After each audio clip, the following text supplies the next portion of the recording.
তাহলে তোমাকে। না না মহারাজ, এরকম কোনো কঠিন সিদ্ধান্ত নেবেন না মহারাজ।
মন্ত্রী, মুই কি মোর রাজ্যের প্রজাদের হক আদায় করতে পেরেছি?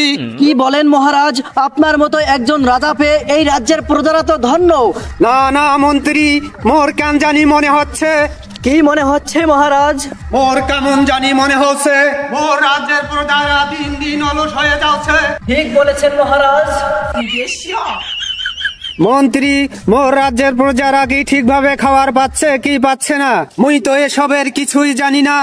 মুই যদি তাদের খোঁজ খবর না নেই, তাইলে ওই হাসরের ময়দানে তারা যদি মোর নামে মাওলার কাছে নালিশ করে, তখন মোর কি হবে এটা কি ভেবে দেখেছো মন্ত্রী? না না মহারাজ, এটা তো আমি একবারও ভাবিনি মহারাজ।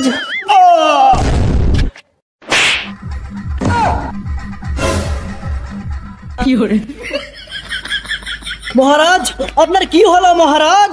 না না না মন্ত্রী, তুই মুখ ধরবে না। কেন কেন রাজামশাই? মোর রাজ্যের প্রজারা না খেয়ে থাকলে রাজার বিচার পরকালে হবে, এটা নিয়ে মোর মন্ত্রী ভাবিনি।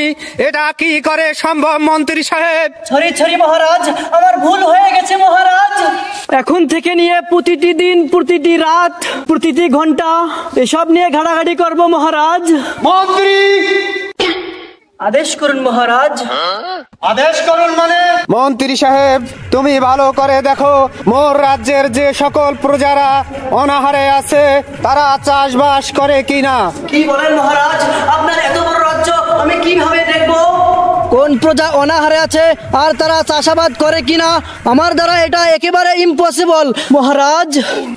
মন্ত্রী সাহেব,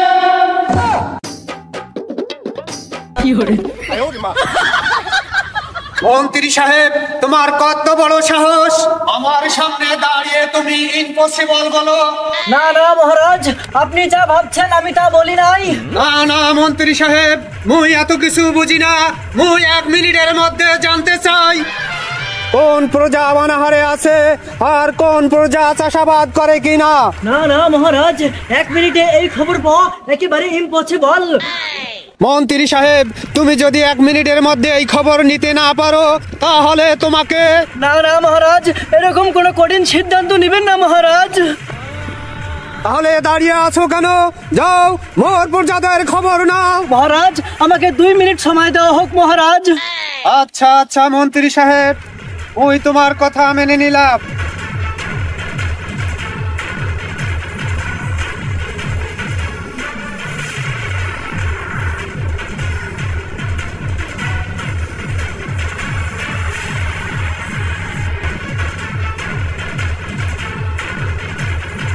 হ্যাঁ পেয়েছি।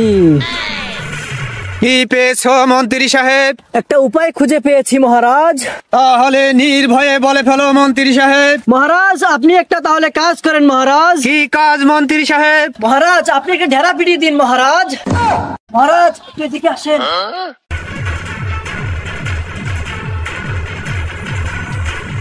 মন্ত্রী সাহেব, আদেশ করুন মহারাজ। ওকে আদেশ করার সাহস তোমার হলো কিভাবে? ওই ঢেড়া পিঠাবো মানে? না মানে মহারাজ, আমার ভুল হয়ে গেছে, এই কাজটা তো আমি করব। তাহলে যাও মোর পুরা রাজ্যে ঢেড়া পিঠিয়ে দাও। একটি জরুরি এলান এলান, শোনো শোনো শোনো।